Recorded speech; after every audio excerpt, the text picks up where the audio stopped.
Prosseguindo com o estudo reflexivo das dimensões do espírito imortal, nós estamos trabalhando o módulo 2, Justiça e Consciência, Justiça Divina e Consciência.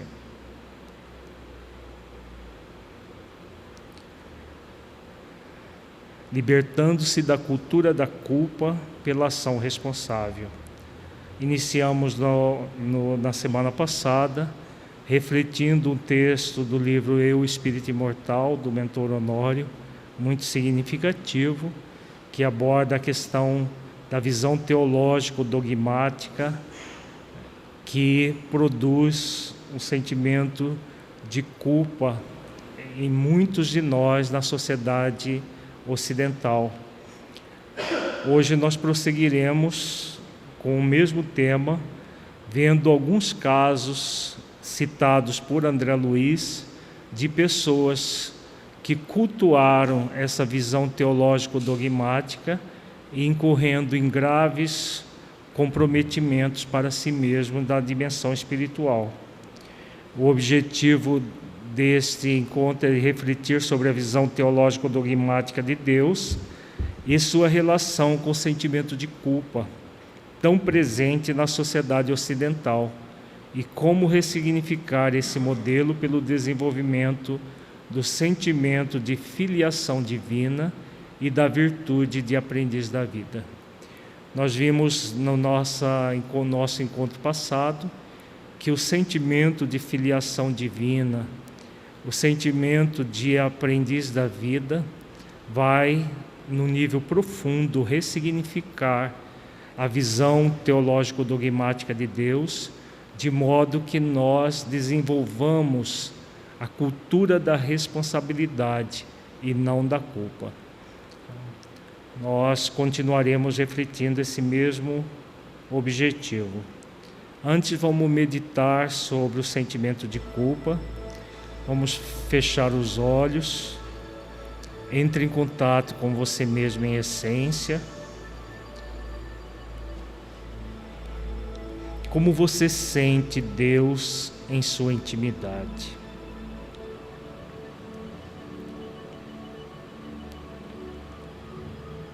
Há em você um movimento de sentir temor de Deus?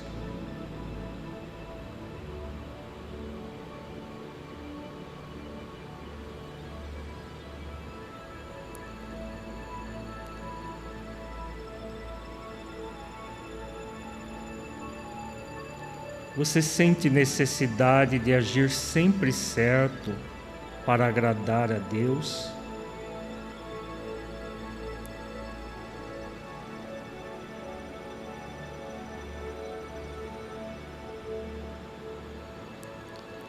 Sente culpa quando não faz coisas que acha certo? Como é isso para você?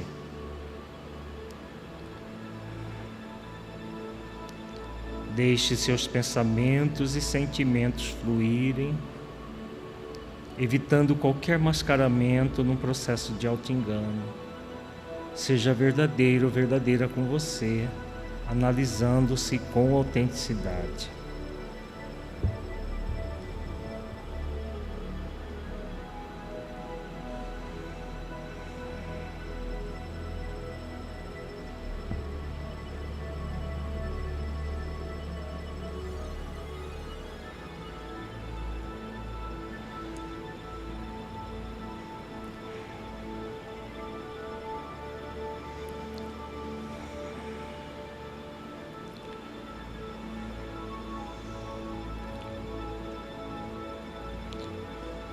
Gradualmente vamos voltando ao estado de vigília para a reflexão doutrinária.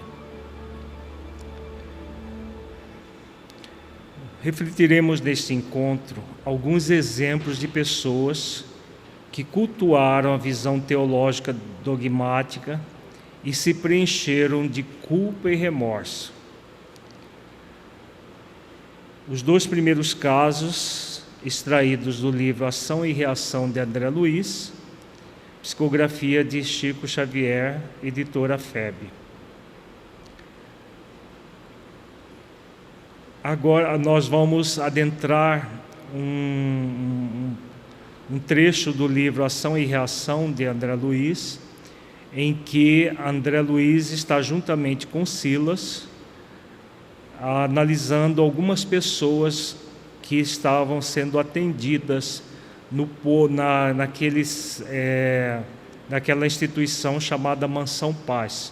Quem participou do estudo reflexivo do ano passado, nós estudamos vários casos de pessoas atendidas na Mansão Paz. Nós continuaremos estudando esses casos.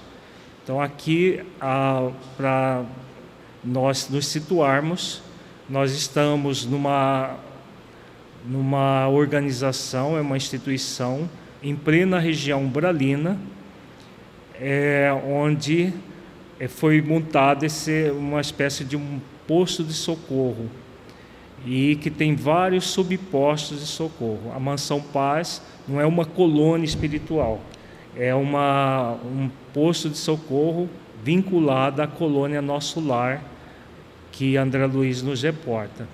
Então, aqui nós estamos diante de Silas e André Luiz, juntamente com Hilário, que estão fazendo estudos de algumas pessoas atendidas na Mansão Paz. Notei que as criaturas recém-desligadas do corpo denso, conturbadas qual se achavam, traziam consigo todos os sinais das moléstias que lhes haviam imposto a desencarnação. Ligeiro exame clínico poderia, sem dúvida, favorecer a leitura da diagnose individual. André Luiz, como médico, ele estava sempre atento às questões atinentes à parte médica, pela própria profissão que ele exerceu enquanto estava encarnado. Então ele faz essa observação, que os desencarnados nessa instituição, eles apresentavam as mesmas doenças que tinham quando estavam no corpo físico. As doenças que os levaram à desencarnação permaneciam totalmente visível ao observador. Sinal que são espíritos ainda bastante materializados, porque o espírito muito materializado ainda que cultua o sensualismo, ele, quando desencarna, ele continua recebendo os impactos daquilo que ele vivenciou durante a existência. Dama simpática abeirara-se de uma jovem senhora que vinha amparada pela ternura de uma das enfermeiras da instituição, e, abraçando-a, chorava sem palavras. A moça recém-liberta recebia-lhe os carinhos, rogando comovente: não me deixe morrer, não me deixem morrer. Mostrando-se enclausurada na lembrança dos momentos derradeiros no corpo terrestre, de olhos torturados e lacrimosos, avançou para Silas, exclamando: Padre, Padre, deixa cair sobre mim a bênção da extrema-unção. Contudo, afasta de minha alma a foice da morte. Tentei apagar minha falta na fonte da caridade para com os desprotegidos da sorte, mas a ingratidão praticada com minha mãe fala muito alto em minha consciência infeliz. Nós estamos vendo pelo relato de André Luiz o que nós estudamos na semana passada. Essa visão teológico-dogmática, Silas não é padre, mas ela enxergava Silas como um padre e pedindo absolvição, a extrema-unção, que é a chamada última absolvição antes da morte da pessoa. da Igreja Católica. Então ela já desencarnada, ainda pedindo auxílio para não morrer, e presa a sentimentos de culpa devido a essa concepção teológico-dogmática e, claro, as faltas que ela havia cometido. Como ela mesmo diz, tentou apagar a falta na fonte da caridade para com os desprotegidos, que é a ação que muita gente faz, inclusive dentro do movimento espírita, de fazer atividade beneficente, dando coisas materiais para as pessoas, para tentar fugir ao sentimento de culpa que mantém, e que, na verdade, não vai gerar nenhuma mudança na pessoa, porque não é dando coisas materiais que nós vamos resolver as nossas questões espirituais. Então, nós estamos vendo aqui essa irmã totalmente envolvida no sentimento de culpa, e o quão prejudicial é esse sentimento para o espírito encarnado, para a fase da desencarnação e depois, claro, prosseguindo como um empecilho para que o espírito possa fluir as próprias leis da vida dentro de si mesmo. Por que o orgulho me encegueceu assim tanto, a ponto de condená-la à miséria? Por que não possuía eu há 20 anos a compreensão que tenho agora? Pobrezinha, meu padre, lembra-se dela? Era uma atriz humilde que me criou com imensa doçura. Concentrou em mim a existência. Da ribalta festiva, desceu a rude labor doméstico para conquistar nosso pão. Tinha a sociedade contra ela, e meu pai, sem ânimo de lutar pela felicidade de todas nós, deixou-a arrastar-se na extrema pobreza, acovardado e infiel aos compromissos que livremente assumira. A infortunada criatura fez ligeiro interregno, misturando as próprias lágrimas com as da nobre matrona que a aconchegava de encontro ao peito, e demente, aprisionada à confissão que fizera in extremis, continuou qual se tivesse o sacerdote ao pé de si. Padre, perdoe-me, em nome de Jesus. Entretanto, quanto me vi jovem e senhora de vultoso dote que meu pai me conferira, envergonhei-me do anjo maternal que sobre os meus dias estendera os braços, as brancas asas, e aliando-me ao homem vaidoso que desposei, expulsei-a de nossa casa. Oh, ainda sinto o frio daquela terrível noite de adeus. Atirei-lhe ao rosto frases cruéis para justificar minha vileza de coração. Caluniei-a sem piedade. Pretendendo elevar-me no conceito do homem que desposara, menti que ela não era minha mãe. Apontei-a como ladra comum que me roubara ao nascer. Lembro-me do olhar de dor e compaixão que me lançou ao despedir-se. Não se queixou nem reagiu, apenas contemplou-me tristemente com os olhos túrgidos de chorar. Nessa altura, a dama que a sustentava afagou-lhe os cabelos em desalinho e buscou reconfortá-la. Não se excite, descanse, descanse. Ah, que voz é esta? Bradou a desvairar-se de angústia. e tateando as mãos afetuosas que lhe acariciavam as faces, exclamou sem vê-las: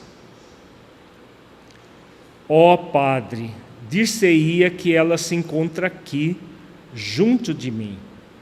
E voltando para o alto, os olhos apagados e súplices, rogava em pranto: ó Deus, não me deixeis encontrá-la sem que pague os meus débitos. Senhor, compadecei-vos de mim, pecadora que vos ofendi, humilhando e ferindo a amorosa mãe que me destes. Então, gente, nós estamos vendo o que aqui? Silas é apenas um trabalhador dessa instituição chamada Mansão Paz. A mulher, havia sido socorrida depois da sua desencarnação. E ela se encontrava cega na dimensão espiritual. O que está acontecendo com essa senhora? Vamos refletir um pouco?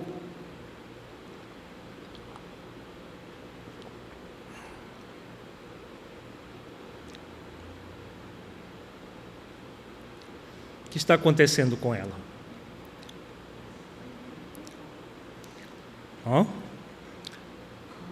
O sentimento de culpa está fazendo com que ela confesse o crime cometido contra a mãe.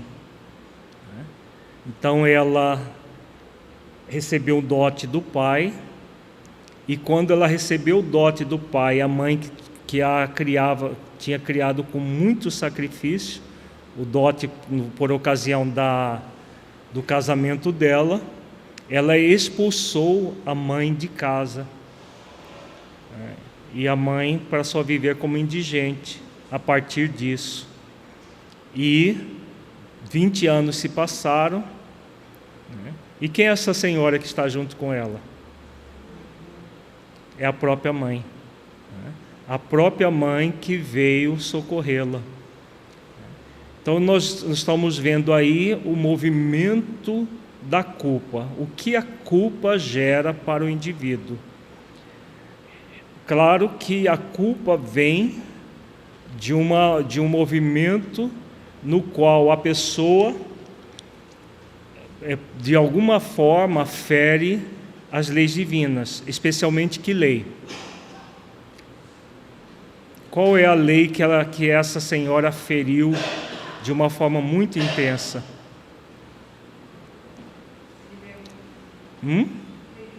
Liberdade? A lei que ela mais feriu não foi a de liberdade. Usou a lei de liberdade. A lei de amor, justiça e caridade, né? De expulsar a própria mãe de casa e deixar essa mãe à míngua de todo e qualquer recurso, né? É um ato de profundo desamor, profunda injustiça e profunda descaridade. Então, quando ela pratica esse ato contrário à lei de amor, justiça e caridade, o que ela fez dentro dela mesma? O ato foi praticado com a mãe, não foi? Foi praticado com a mãe. Mas o que ela fez dentro dela mesma?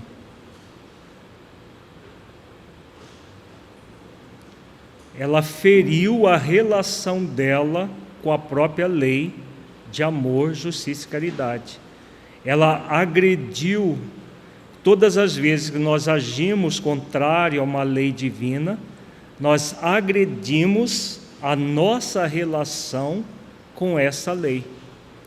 Quando ela agride a relação dela com a lei de amor, justiça e caridade, o que ela fez no íntimo mais profundo dela mesma? O que ela fez?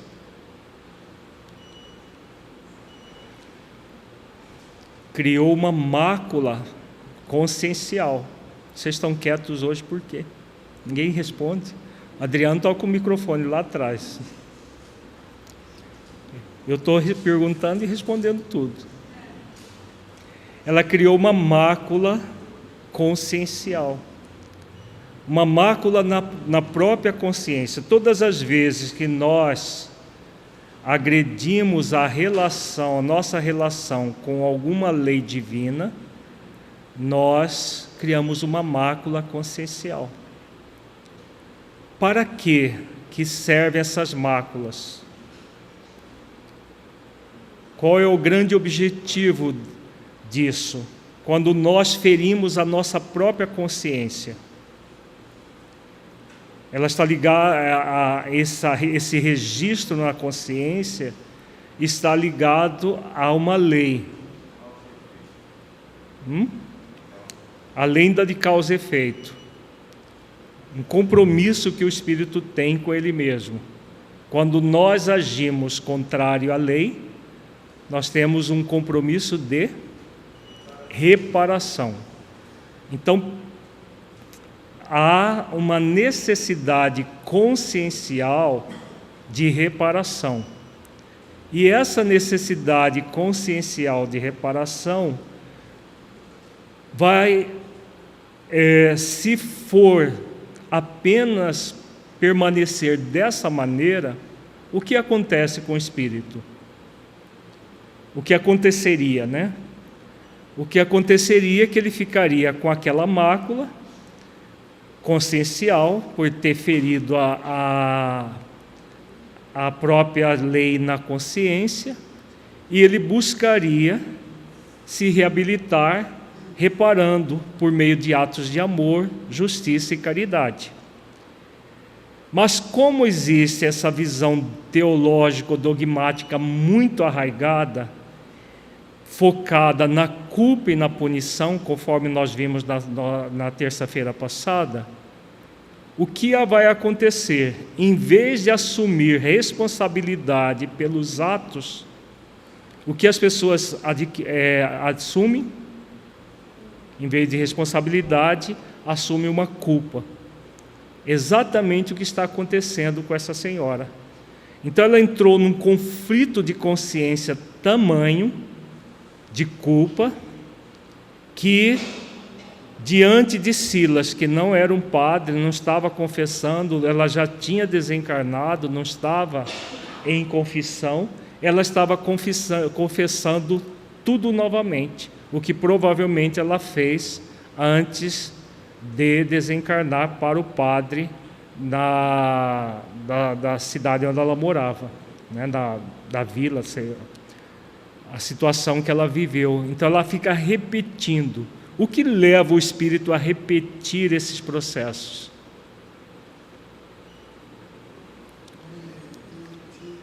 Ele se fixa num conflito de consciência, criando um circuito mental fechado. Lembra que o Honório fala disso no Leu Espírito Imortal? Quem estava aqui terça-feira passada? Ele cria um circuito fechado de culpa. E nesse circuito fechado de culpa, a pessoa só pensa naquilo. Então, a culpa ela é um grande problema para o espírito, porque ele gera esses circuitos fechados em que a pessoa repete os processos de culpa e a consequente punição, produzindo mecanismos de autopunição, que podem gerar os distúrbios tanto na dimensão espiritual quanto numa futura existência para a pessoa. Ela já renasce conflituada. Por isso, a grande dificuldade que essa visão teológico-dogmática de Deus faz com que as pessoas cultuem tudo isso na dimensão espiritual e, quando renascem, permanece cultuando isso. Nós temos refletido, mesmo nós espíritas que já sabemos que não existe inferno, já sabemos que Deus é misericórdia, já sabemos uma série de questões atinentes à realidade da vida, mas uma coisa é aquilo que você sabe com o cérebro, Outra coisa é aquilo que você sente no coração. O saber cognitivo é o primeiro passo, mas não basta por si mesmo. É aquilo que também nós vimos na semana passada. Porque muitos de nós, mesmo que já sabemos, já ressignificamos o nível do saber, a visão teológica dogmática, no nível do sentir, muitas vezes nós trazemos isso.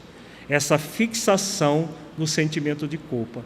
Então aqui nós estamos tendo na prática como que isso acontece na mente do espírito, e esse processo não é inócuo, não é simplesmente um repetir dos mesmos processos indefinidamente.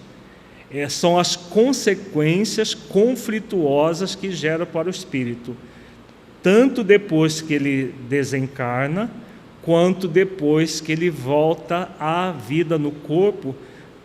Nós trazemos muitas vezes esses conflitos de forma subconsciente.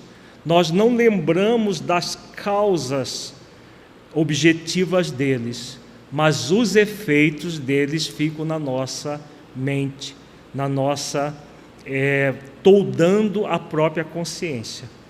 Por isso que ressignifica a cultura da culpa pela ação responsável, completamente diferente desse processo que nós estamos vendo aqui. Oi.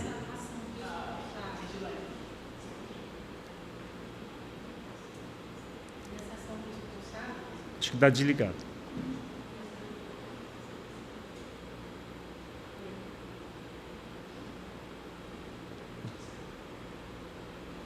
Fala que eu repito.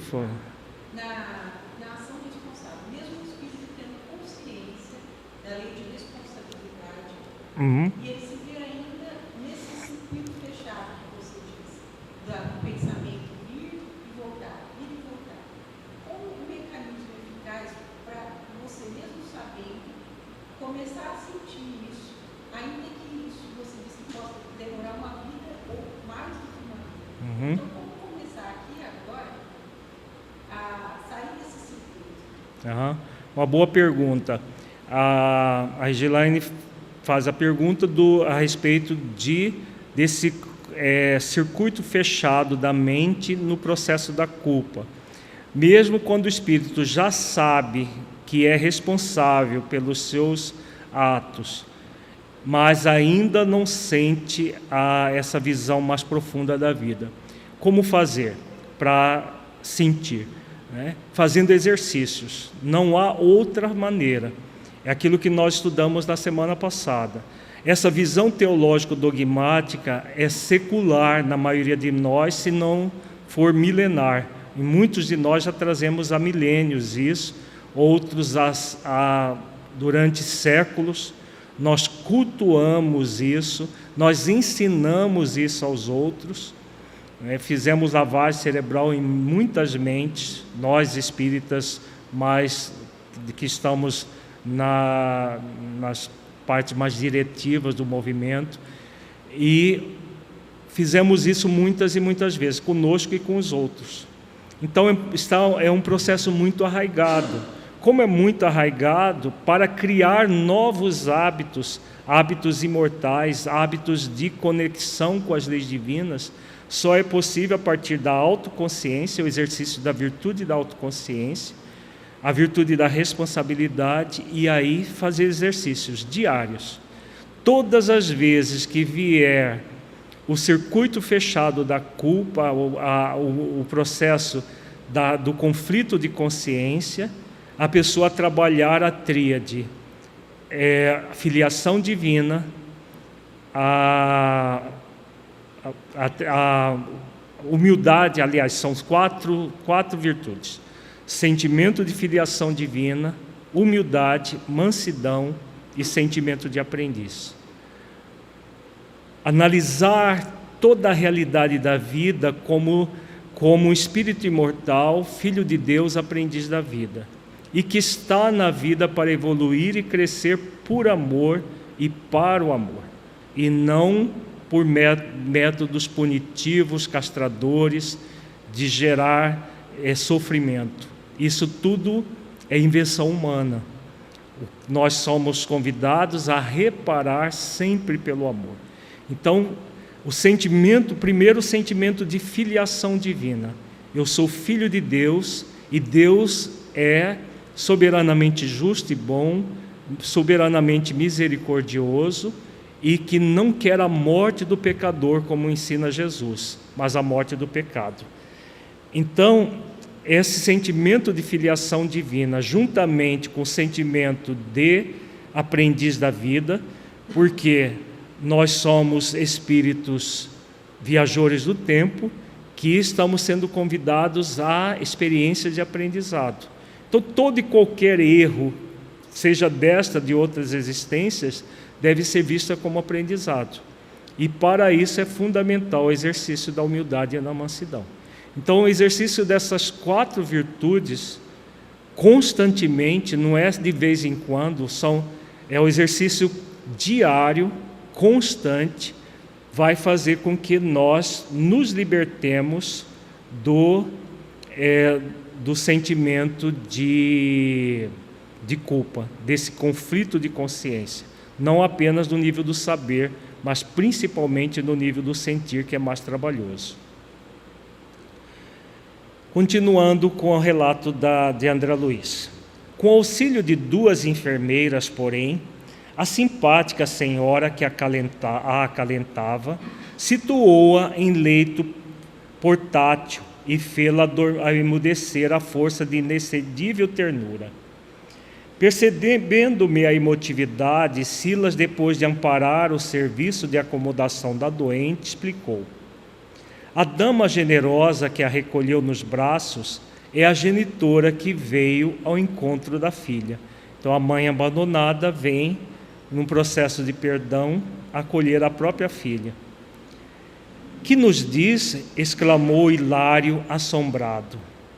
Sim, acompanhá-la-á carinhosamente, sem identificar-se, para que a pobre desencarnada não sofra abalos prejudiciais. O traumatismo perispirítico vale por muito tempo de desequilíbrio e aflição. E por que motivo teria a doente decidido confessar-se dessa maneira? Perguntou meu colega intrigado. É fenômeno comum, elucidou o assistente. As faculdades mentais de nossa irmã sofredora estagnaram-se no remorso, em razão do delito máximo de sua existência última, e desde que foi mais intensamente tocada pelas reflexões da morte, entregou-se de modo total a semelhantes reminiscências. Por haver cultivado a fé católica romana, imagina-se ainda diante do sacerdote, acusando-se pela falta que lhe maculou a vida. Então aqui Silas toca no ponto que gera todo esse conflito muito comum na sociedade ocidental, o remorso. Essa culpa exacerbada pelos erros praticados. Como nós não desenvolvemos a cultura da ação responsável, todas as faltas são vistas dessa maneira, com um profundo remorso, principalmente faltas graves como essa dela ter abandonado a própria mãe. E o grande problema é isso que nós falávamos agora há pouco. Gera um conflito de consciência que a pessoa repete, esse conflito de consciência que tolda a própria mente da pessoa e ela fica bloqueada mentalmente. Quando o espírito reencarna numa situação como essa, mesmo depois de muito tempo, aquele trauma produzido pelo remorso permanece. Exatamente por quê? Porque nós temos essa cultura ainda na sociedade ocidental e não a cultura da ação responsável que devemos cultivar. Alírio, nesse caso tem um conteúdo agravante pelo fato dela ter realizado esse crime contra a própria mãe? Se fosse qualquer uma outra pessoa, talvez não tivesse essa profundidade ou essa gravidade? Se fosse outra pessoa que não a mãe, isso é muito relativo de cada espírito, né? a questão do conflito da culpa vem de infringir a lei divina. Não necessariamente a pessoa. Claro que fazendo isso contra a própria mãe, contra um filho, uma filha, uma situação assim, por uma questão até social e tudo mais, produz por essas causas uma culpa maior, talvez. Mas não porque seja diferente perante a lei. Porque perante a lei de amor, justiça e caridade, com qualquer pessoa seria uma infração à lei maior, né? Mas socialmente a pessoa pode se imputar um remorso muito maior por isso. O espetáculo ferira-me fundo. A rudeza do quadro que a verdade me oferecia obrigava-me à dolorida meditação. Não havia então males ocultos na terra? Todos os crimes e todas as falhas da criatura humana se revelariam algum dia em algum lugar? Silas entendeu a amargura de minhas reflexões e veio em meu socorro observando. Sim, meu amigo, você repara com acerto. A criação de Deus é gloriosa luz. Qualquer sombra de nossa consciência jaz impressa em nossa vida, até que a mácula seja lavada por nós mesmos, com o suor do trabalho ou com o pranto da expiação. Belíssima reflexão que Silas faz aqui, né? Então, todas as vezes que nós defraudamos as leis divinas, especialmente a lei maior, de amor, justiça e caridade, nós criamos uma mácula consciencial, como nós estamos vendo aqui, né? A mácula na consciência. E como nós vamos nos libertar dessa mácula? Lavando, entre aspas, a mácula, pelo suor do trabalho ou com pranto da expiação, e comumente com ambos, né? Com a expiação e depois da expiação, ou concomitantemente à expiação, o suor do trabalho da reparação dos nossos débitos, até que a consciência permaneça tranquila, em paz, depois da reparação. Porque aquilo que está lá no livro Céu e Inferno, todo o processo de mudança do ser humano começa no arrependimento, passa pela expiação e termina na reparação. Não basta arrepender-se dos erros, é necessário expiá-los, extrair a pureza, né, purificar por meio das virtudes, reparando os débitos cometidos. Quando, em vez de arrependimento, a pessoa cultua o remorso, o que acontece? O remorso gera reparação? Não. O remorso, a culpa, ele apenas bloqueia o processo. O espírito fica estagnado. Vamos ver o termo que o Silas usa aqui. Aqui, ó. A nossa irmã sofredora, as faculdades mentais de nossa irmã sofredora estagnaram-se no remorso.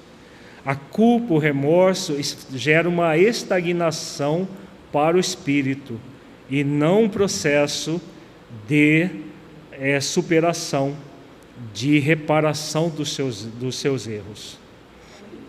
Oi.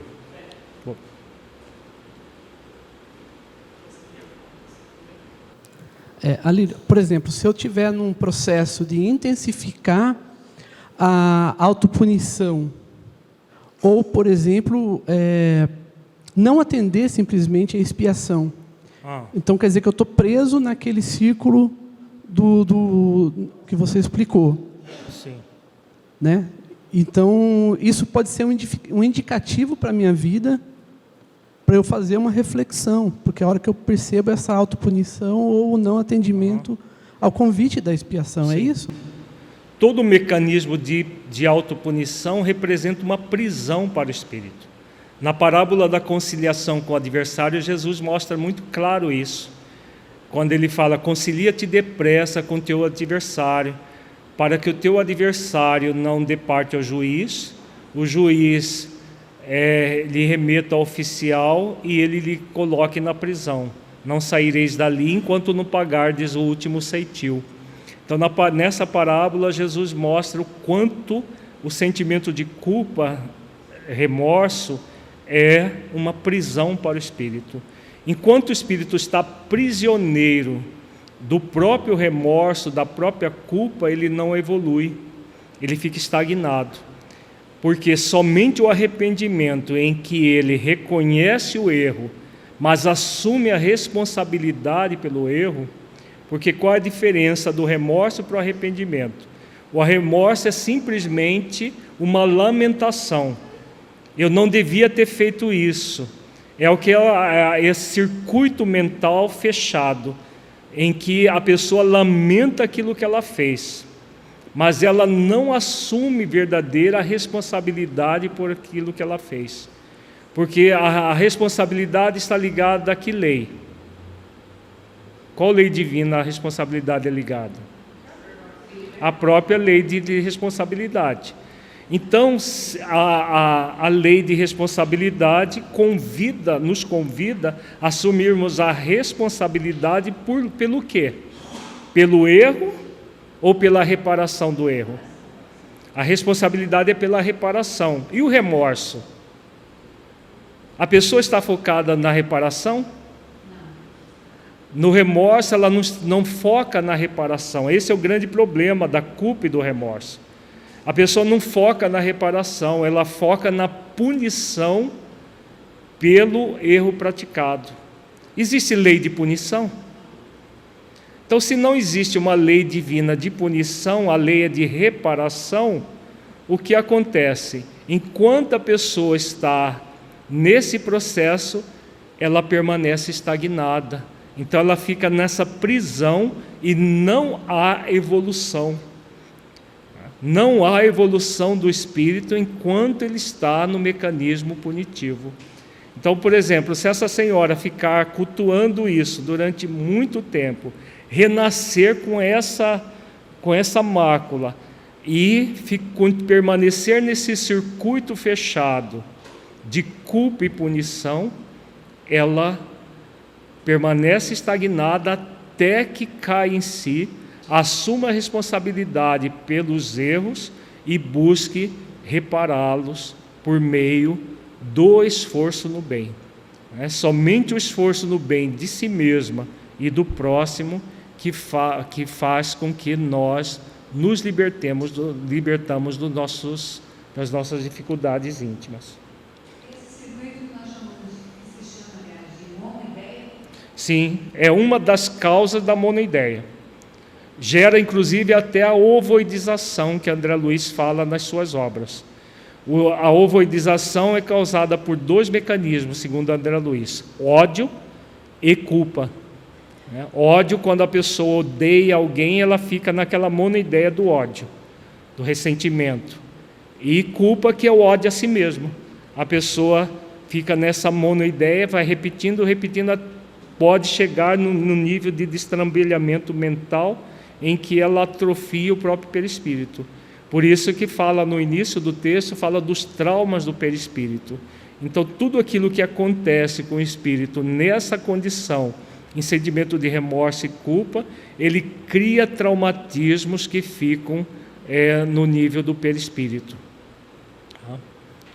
Quando você já tem a consciência da lei de responsabilidade, já faz ações de reparação no bem, mas ainda sente a necessidade da punição, como se somente com a punição você fosse conseguir se libertar dessa prisão sem grades. Isso representa que ainda a gente não assumiu a responsabilidade ou que está regado lá no passado? Isso significa que a pessoa verdadeiramente ela ainda não sente a responsabilidade. Ela já sabe que é necessária a responsabilidade, mas a visão teológico-dogmática que ela ainda traz no nível do sentimento faz com que ela se vincule ao mecanismo punitivo. Porque não é da lei divina a punição. O que é da lei divina é a reparação. A reparação pelo esforço no bem, por passar aquela experiência, muitas vezes, na dor que ela produziu, para que ela aprenda, pela lei de causa e efeito, o significado das questões que ela infringiu ao outro. Mas mesmo quando a pessoa já tem o conhecimento de uma realidade, mas não vive em si essa realidade plenamente, é porque no nível do sentir ainda está faltando exercícios. Faltam exercícios para ressignificar a visão teológico-dogmática da culpa, né? Então, nós estamos trabalhando nos primeiros encontros do Justiça Divina e Consciência, porque a visão teológico-dogmática não é uma coisa fácil de se libertar. São mecanismos profundamente arraigados culturalmente na sociedade ocidental e individualmente em muitos de nós. Somente nós vamos ter uma visão profunda da vida a partir do momento que nós nos permitirmos desenvolver essa ação responsável. E aí é aquilo que falamos da pergunta sua anterior. É por meio de exercícios, múltiplos exercícios, para verdadeiramente se libertar da visão teológico-dogmática. Caso contrário, a pessoa fica focada na ansiedade de consciência, né? Vamos estudar um pouquinho essa parábola que nós acabamos de falar, porque ela tem tudo a ver com isso. Nós vamos desdobrar esse encontro de hoje em mais um encontro. Jesus diz: concilia-te depressa com teu adversário, enquanto estás a caminho com ele, para que o teu adversário não dê parte ao juiz, e o juiz remeta ao oficial, e o oficial te encerre na prisão. Não saireis dali enquanto não pagardes o último ceitil, ensina o Cristo. Então vejamos, dentro dessa questão que a Regilaine propôs, né? A pessoa que já conhece uma realidade, mas ainda permanece no mecanismo punitivo, acreditando que o mecanismo punitivo, ela não se liberta dele. Por quê? Porque ela, na verdade, está se recusando a conciliar. Quando Jesus fala, concilia-te depressa com teu adversário, quais são os nossos maiores adversários? São os internos, são os nossos próprios movimentos egóicos. A culpa seria um grande adversário a ser conciliado. A visão teológico-dogmática, outro grande adversário a ser conciliado, para que nós conciliemos. Todos esses mecanismos punitivos da vida são adversários que nós trazemos. Por uma questão cultural, trazemos esses adversários internos. Quando nós conciliamos, o que o adversário se torna? Ele se torna um amigo, né? Um amigo é aquele que você trouxe para junto de você, e você faz com que aquele adversário, transformado em amigo, auxilie você. A culpa, existe algo de positivo na culpa? Nem no nível da intenção, Jéssica? Você que abanou a cabeça.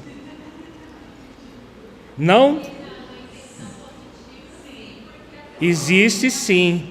Em todo sentimento egóico negativo existe uma intenção positiva, nem sempre bem direcionada. Então existe algo positivo na culpa. O que existe de intenção positiva na culpa? A culpa, na verdade, é um desejo da criatura de agir de uma forma correta, mas não passa disso. Só que por que ela tem uma intenção positiva mal direcionada? Porque a pessoa deseja agir corretamente, mas ela fica se punindo pelas ações incorretas que ela praticou. Então esse é o problema. Ela entra no mecanismo punitivo e não educativo, como deveria ser. Mas existe a intenção positiva. Então, se existe uma intenção positiva, nós podemos pegar essa intenção positiva e usá-la adequadamente? Para isso é necessário o quê? Conciliar. Quando você concilia, você vai pegar a intenção positiva do sentimento e dar uma direção adequada. A culpa é inadequada porque ela está focada no remorso, gera o mecanismo punitivo, e a pessoa, em vez de conciliar e transformar o sentimento egóico num amigo evolutivo, ela vai se machucar com os próprios sentimentos egóicos. Em vez de conciliar, entra em cena quem? Na parábola, Jesus mostra quem. Existem dois mecanismos que entram em cena: o juiz e o oficial. Quem é o juiz? A consciência? É o movimento egóico. Jesus fala, quem concilia a consciência? Concilia-te depressa com teu adversário. A consciência não é o divino em nós? Quem concilia é a própria consciência, não é o juiz. O juiz entra num processo egóico em que a pessoa recusa a conciliação. O juiz é o julgador interno. O julgador interno, de vez em quando dá umas dores aqui, viu, gente? Aí você não estranha uma cara feia. Dá umas fisgadas no braço aqui. Vejamos, nós falamos que, numa pergunta da Regilane, agora há pouco, são 4 virtudes: sentimento de filiação divina, sentimento de aprendiz, humildade e mansidão. O julgador interno, ele provém de um orgulho exacerbado da criatura, que não se permite conciliar. O julgador interno só vai ser superado pelo desenvolvimento do aprendiz interno. A partir do sentimento de aprendiz, nós vamos desenvolver o aprendiz interno para superar o julgador, pela conciliação. Mas quando nós não conciliamos, o que o adversário faz? Dá parte ao juiz. Você sente culpa? Tá. O juiz vai colocar você onde? Na prisão. Quem é o oficial que mantém a pessoa na prisão?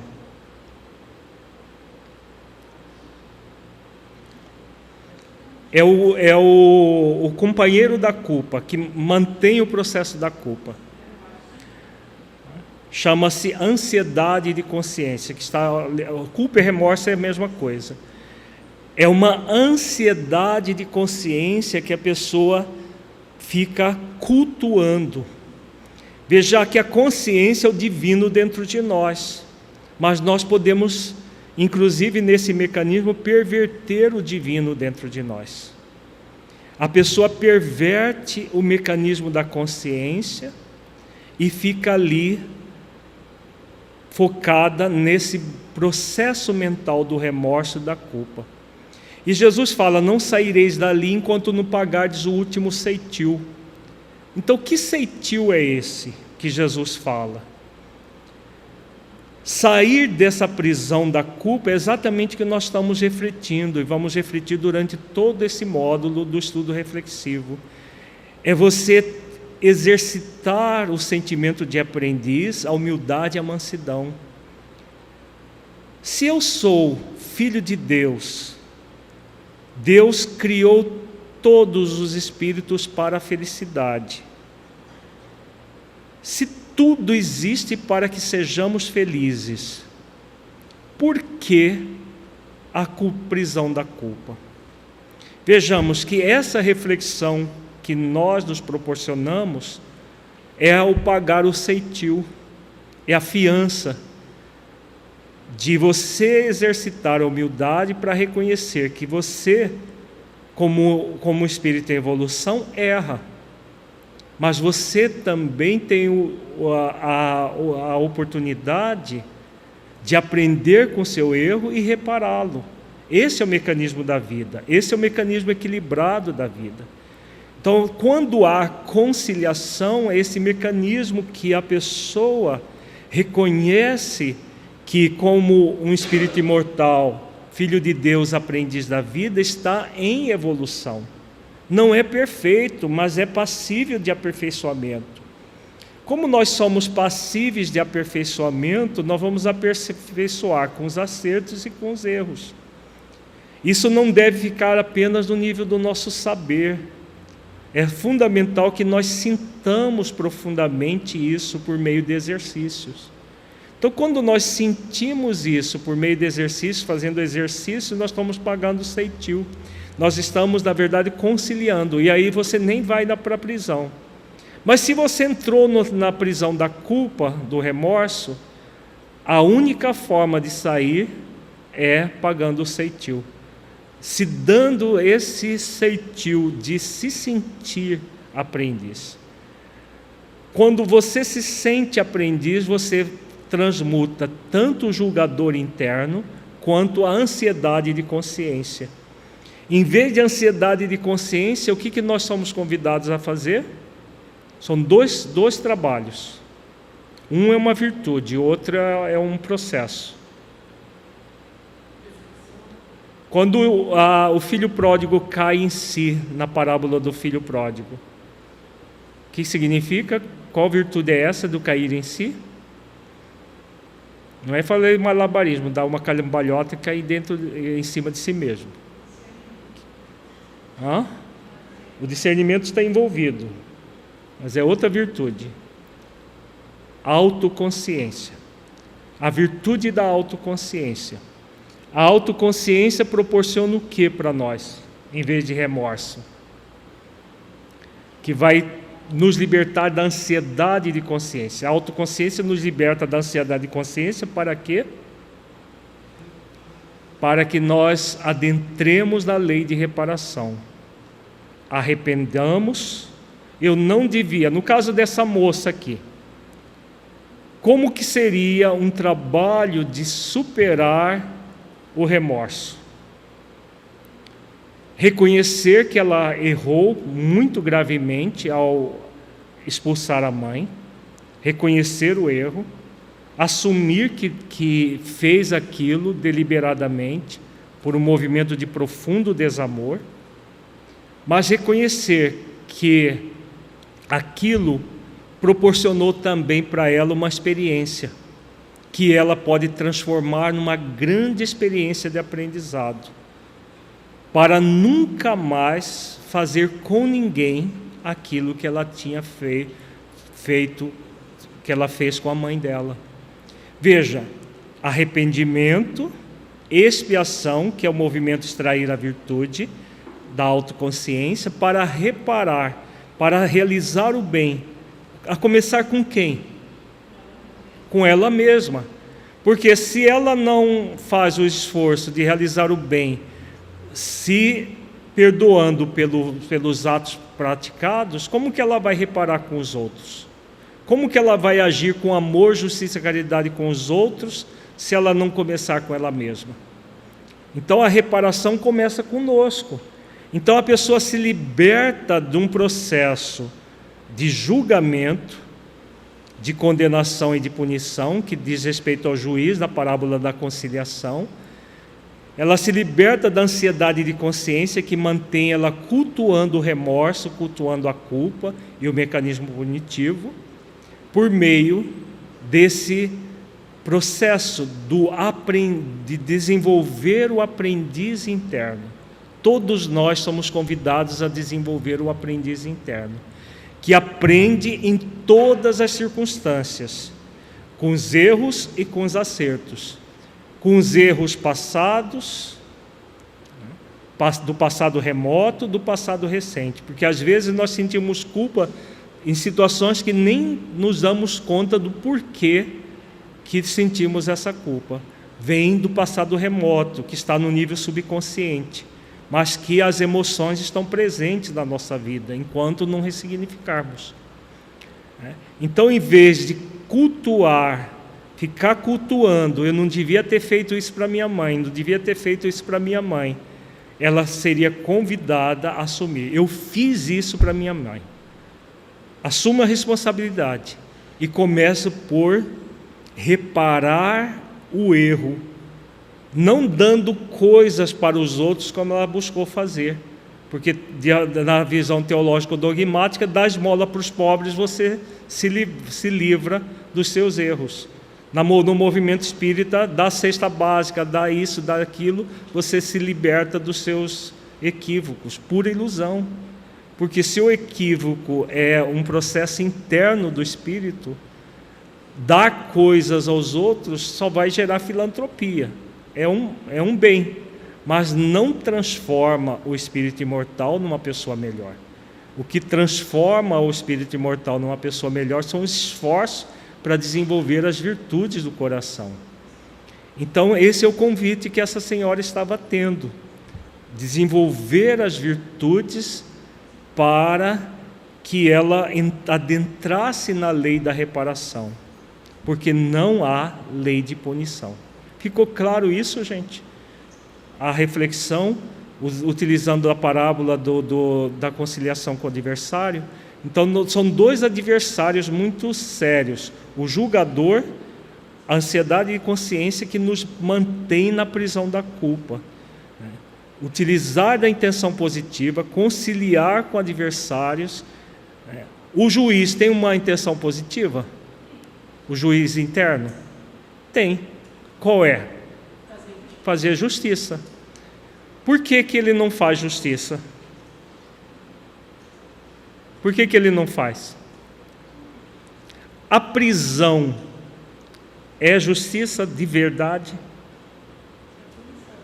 É apenas punição. Até na vida real, né, a lei humana vai cada vez mais se aproximando da divina. A prisão não é justiça real. A justiça real é o quê? Prisão, punição do infrator ou reparação? A justiça humana não está caminhando cada vez mais para as pessoas repararem através de atos diferentes da própria prisão, principalmente para crimes menos graves. Por quê? Porque é assim que funciona a justiça divina. Se a justiça divina funciona assim, a humana tende cada vez mais, gradualmente, se aproximar da divina. Então, é aquilo que Jesus te ensinou. Deus não quer a morte do pecador, mas a morte do pecado. Todo o trabalho de reparação. Então, quando a pessoa pega a intenção positiva, qual que é a intenção positiva da ansiedade de consciência? Nós já vimos que do juiz é fazer justiça. Da ansiedade de consciência? Manter a pessoa alerta. Intenção positiva. Por que não resulta em algo positivo? Culpa é alerta ou é um processo falso de coerção? Na verdade, mantém a pessoa coagida. Tem gente que não faz coisa errada por medo da culpa. Tem gente que tem até esse discurso. Já vi pessoas no movimento espírita tendo esse discurso. Olha, se eu não sentir culpa, eu faço muita coisa errada. Então, eu faço questão de manter a culpa. Veja, existe a intenção positiva da ansiedade de consciência, mas esse alerta ele não é mais alerta, porque ele passa a ser um processo culposo, porque a ansiedade e consciência mantém a pessoa no mecanismo da punição da culpa, que é diferente do alerta consciencial. O alerta consciencial é você ficar observando-se. Todas as vezes que você agir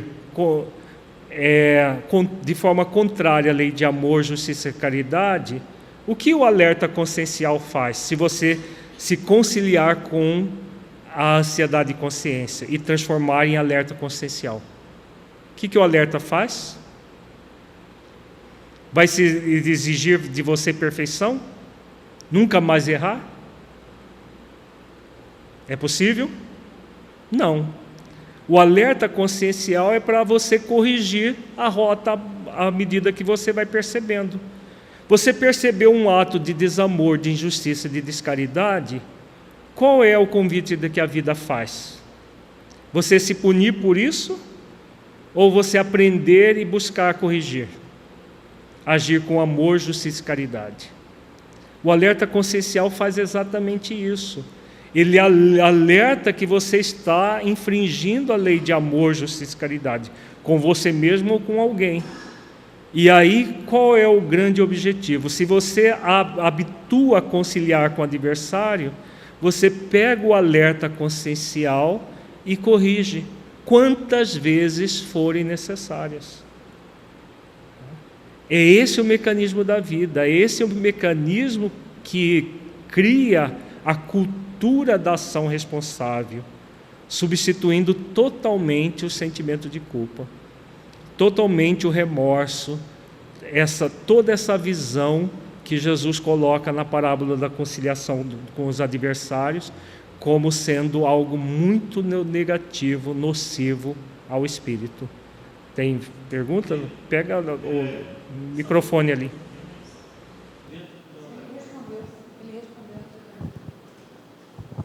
Dentro dessa crença limitadora que nós temos do Deus punitivo, a culpa poderia ser como se fosse um sentido de reparação, na verdade é punição, para antecipar esse trabalho deste Deus punitivo? Se a culpa seria uma espécie de antecipação à punição divina? Sim, a visão teológico-dogmática coloca que Deus pune as suas criaturas pelos erros praticados. Então, antes de ser punida por Deus, a pessoa já se autopune, como se fosse assim, para que não tenha nada que Deus puna a pessoa. Por isso que ela é essa visão teológico-dogmática extremamente nociva, porque Deus não pune, mas a pessoa se pune por causa dessa crença limitadora da visão teológico-dogmática. É uma competição com Deus, né? Mas fruto de uma má educação, de uma cultura que foi inculcada na sociedade ocidental durante muitos séculos. Em continuação a essa pergunta do Lacordaire, a pessoa então se anteciparia a uma punição divina para conquistar a própria salvação, a liberdade. Isso, exatamente. E não pode ser também um mecanismo, quando você disse da intenção positiva da ansiedade de consciência, que a gente disse que era se manter alerta. Mas, ao mesmo tempo, não pode significar também um medo que a pessoa tem de receber a punição humana? E daí ela se protege no mecanismo de culpa interna, ou falsamente se protege? O medo de receber a punição humana. As leis humanas. E daí ela se resguarda na culpa, como se protegendo do mundo, fazendo a própria autopunição e se boicotando em tudo, para que não seja desmascarada e punida pela lei humana. A lei humana está envolvida, mas ela é secundária nesse processo, porque a maior parte dos processos de culpa não são alcançados pela lei humana. Por exemplo, o suicídio. O suicídio, a lei humana não tem nenhuma penalidade para o suicida. Por quê? Porque o agente do crime já não existe mais socialmente. Mas, do ponto de vista espiritual, é o maior crime que o ser humano pode cometer. E que, dependendo da pessoa, pode gerar processos de culpa muito intensos, né, para as existências posteriores ao próprio suicídio, né? Então, a maior parte dos mecanismos, os mecanismos mais profundos, mais arraigados, não estão relacionados à lei humana propriamente. Porque, no caso dessa senhora, a lei humana, simplesmente, o que podia fazer?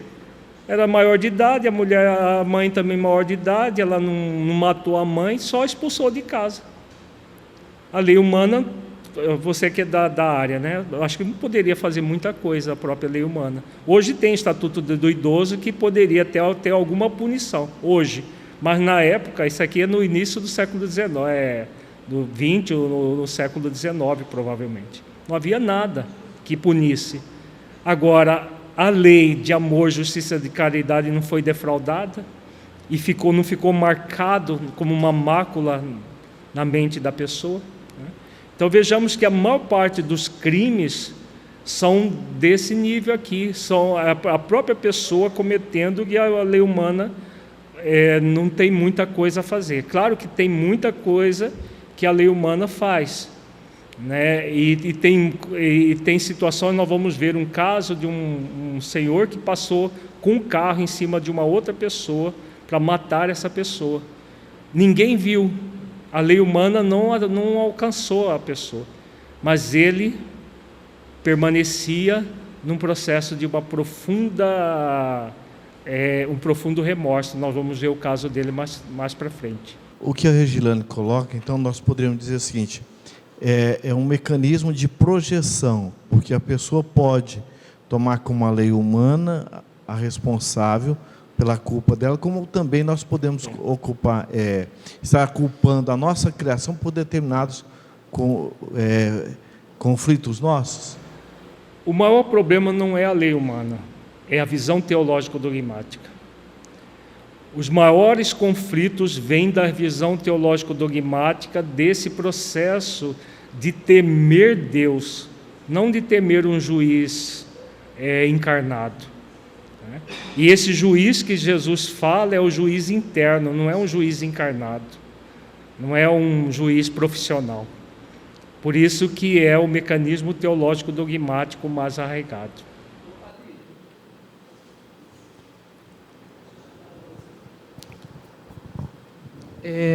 Associado, então, a esse processo todo, que você falou da lei da responsabilidade, nós podemos dizer que está intimamente também relacionada à lei do dever consciencial, nesse caso, de alcançar a reparação. São várias leis que estão relacionadas, a lei de responsabilidade, lei do dever, lei de permissão. As leis não se separam, né? Nós estamos colocando pontualmente apenas como processos que são mais ou menos intensamente ligados. Mas as leis são, inclusive a própria lei de liberdade. A pessoa só vai assumir responsabilidade se trabalhar a liberdade com responsabilidade, com discernimento. Vamos continuar aqui para a gente concluir esse caso, e os demais vão ficar para o nosso próximo encontro semana que vem.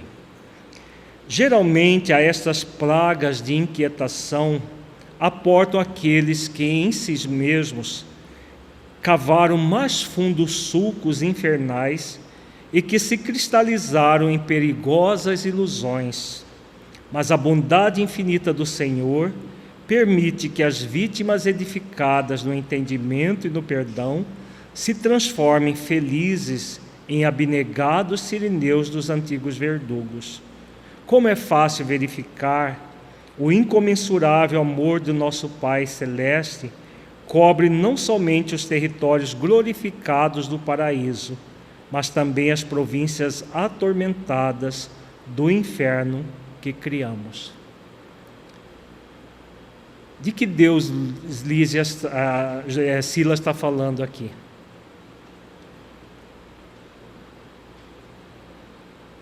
De que Deus? O único que existe, né? É o único que existe. O Deus teológico dogmático do inferno eterno, ou mesmo do inferno que não é eterno, mas da punição, do sofrimento, esse não existe. Veja, a beleza, a bondade infinita de Deus faz com que as vítimas do passado venham socorrer os algozes. A própria mãe abandonada veio para socorrer a filha. Que lei que ele está falando aí? Lei de misericórdia, que mais? Tem mais uma outra lei que está ligada à de misericórdia. Lei de permissão. É com a permissão divina que Deus favorece que a vítima venha socorrer o algoz. Não para humilhar o algoz, mas para mostrar que tudo na vida, que todas as leis, tudo existe para a recuperação de todos os envolvidos. Então vejamos, ele coloca aqui o incomensurável amor de nosso Pai Celeste.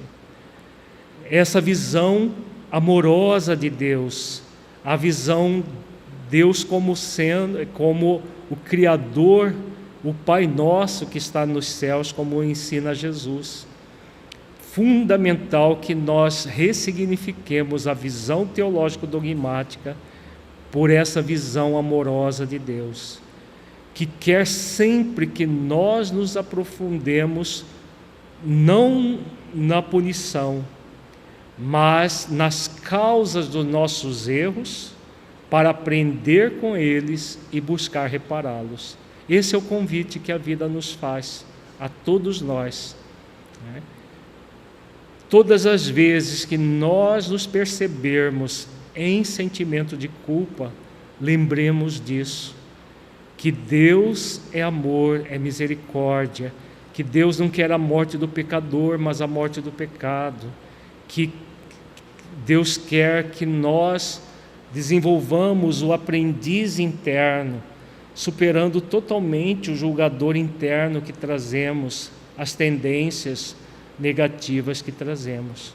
Realizando isso, nós nos libertamos do sentimento de culpa, fazendo essa conciliação com o adversário interno. Alguma pergunta, gente? Vamos fazer a nossa avaliação reflexiva. Para quem está acompanhando pela internet, o restante do texto vai ficar os dois casos vão ficar para a semana que vem. Vamos fechar os olhos.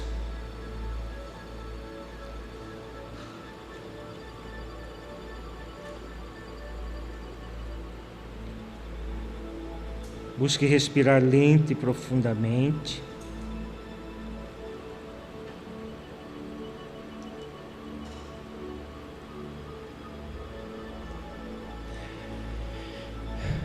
Avalie o conteúdo estudado. Do conteúdo que você entendeu que se aplique à sua vida.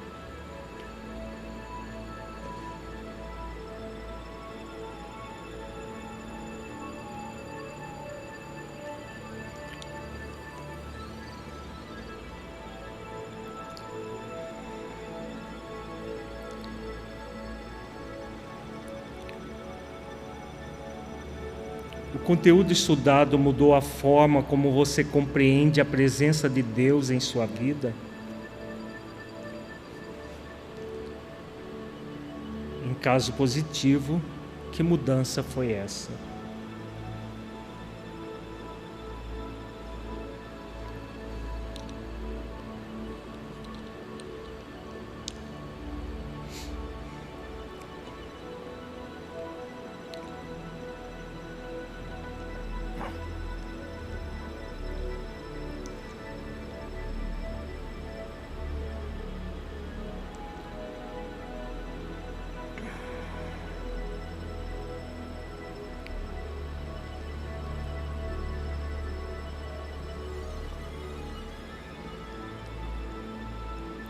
Neste encontro, refletimos sobre a visão teológico-dogmática de Deus e sua íntima relação com o sentimento de culpa, tão presente na cultura ocidental, bem como o que fazer para mudar essa concepção.